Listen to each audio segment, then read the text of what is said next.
டெல்லியில் உள்துறை அமைச்சர் அமித்ஷாவுடன் அதிமுக பொதுச் செயலாளர் எடப்பாடி பழனிசாமி சந்திப்பு.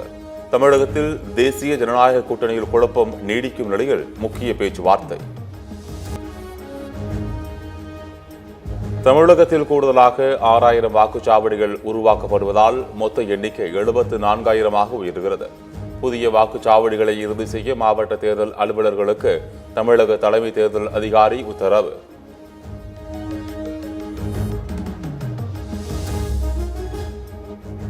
பச்சை மஞ்சள் பேருந்துகளை இறுதியாக ஓவர்டேக் செய்ய போவது பிங்க் நிற பேருந்துதான். சேலத்தில் நடைபெற்ற அரசு விழாவில் துணை முதலமைச்சர் உதயநிதி ஸ்டாலின் பேச்சு. ஒருத்தர் பச்சை கலர் பஸ், ஒருத்தர் மஞ்சள் கலர் பஸ்.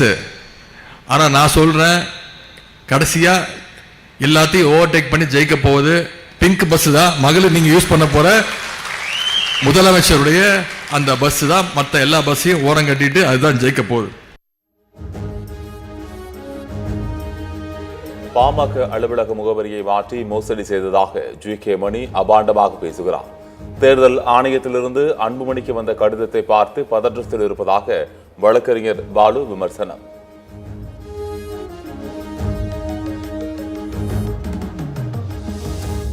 பெண்கள் குறித்து சர்ச்சையாக பேசிய பொன்முடிக்கு எதிராக தாமாக முன்வந்து விசாரித்த வழக்கை முடித்து வைத்தது உயர்நீதிமன்றம். புகார்களை காவல்துறையினர் முடித்து வைத்ததை எதிர்த்து மாஜிஸ்ட்ரேட் நீதிமன்றத்தில் வழக்கு தொடரலாம் என அறிவிப்பு.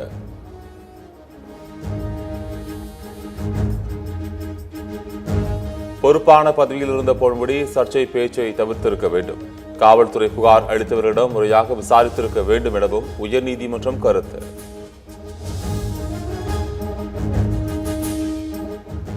ஆம்பூர் கலவர வழக்கில் 4 பேருக்கு விதிக்கப்பட்ட சிறை தண்டனை நிறுத்தி வைப்பு.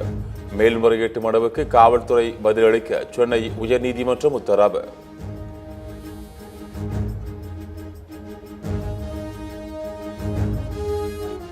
தமிழ்நாட்டில் ரசாயன உர தட்டுப்பாட்டை போக்க நடவடிக்கை எடுக்க கோரி பிரதமர் மோடிக்கு முதலமைச்சர் ஸ்டாலின் கடிதம். தமிழ்நாட்டிற்கு வழங்க வேண்டிய உரத்தை உடனடியாக வழங்க வேண்டும் என வலியுறுத்தல்.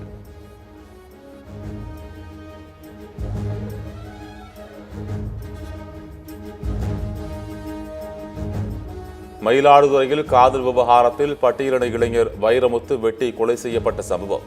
இதுவரை 5 பேர் கைது செய்யப்பட்ட நிலையில் பெண்ணின் சகோதரன் தலைமறைவு.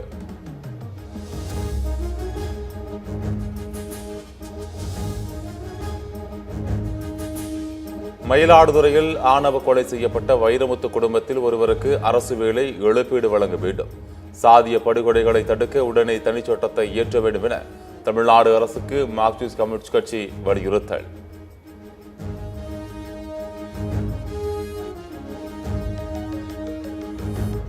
உத்தரகாண்ட் வெள்ளம் நிலச்சரிவில் சிக்கி 5 பேர் உயிரிழப்பு. மாயமான 20 பேரை தேடும் பணிகள் தீவிரம்.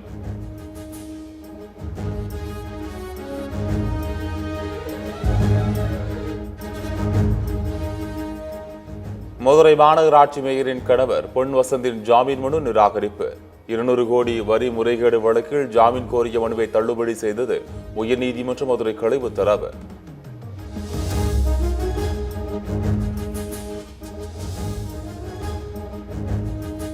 டெல்லியில் குடியரசுத் தலைவர் திரௌபதி முர்முவுடன் மொரீஷியஸ் பிரதமர் நவீன் சந்திரா ரம்கூலம் சந்திப்பு.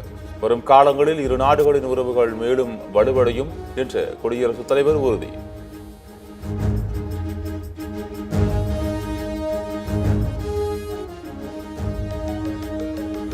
பீகார் சட்டமன்ற தேர்தல் நெருங்குவதால் தேசிய ஜனநாயக கூட்டணியில் அதிக தொகுதிகளை எதிர்பார்க்கும் லோக் ஜனசக்தி கட்சி.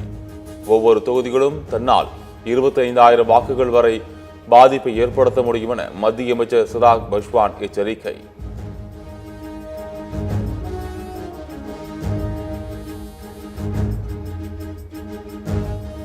கேரளாவின் தலைமைச் செயலகத்திற்கு வெடிகுண்டு மிரட்டல் விடுக்கப்பட்டதால் பரபரப்பு. மின்னஞ்சல் முகவரி மூலம் மிரட்டல் விடுத்த மர்ம நபரை பிடிக்க போலீசார் தீவிரம்.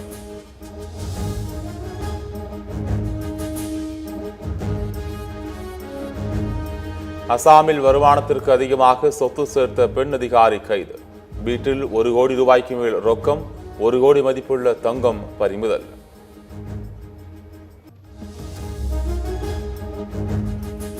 ஆபரேஷன் செந்தூர் தாக்குதலில் மசூத் அசாரின் குடும்பத்தினர் கொல்லப்பட்டது உண்மைதான். ஜெய்ஷ்-இ முகமது பயங்கரவாத அமைப்பின் தளபதி மசூத் இலியாஸ் காஷ்மீரி பேசிய வீடியோவில் தகவல்.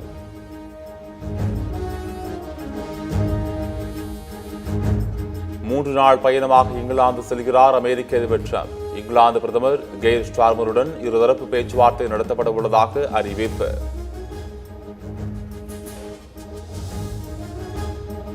சட்டவிரோத ஆன்லைன் சூதாட்ட விளம்பரங்களில் நடித்த நடிகர் சோனு சூட்டிற்கு அமலாக்கத்துறை சமன்.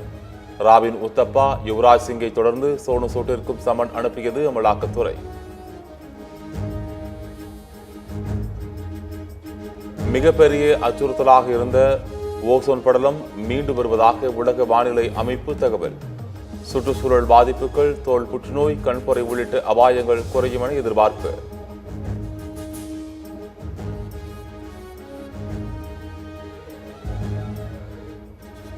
ஆஸ்கார் விருது வென்ற ஹாலிவுட் நடிகரும் இயக்குநருமான ராபர்ட் ரெட்ஃபோர்ட் காலமானார்.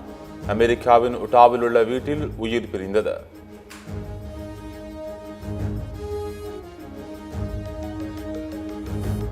பார்வையுற்றோர் மகளிர் T20 உலகக்கோப்பை தொடரை இந்தியா, இலங்கை இணைந்து நடத்துவதாக அறிவிப்பு.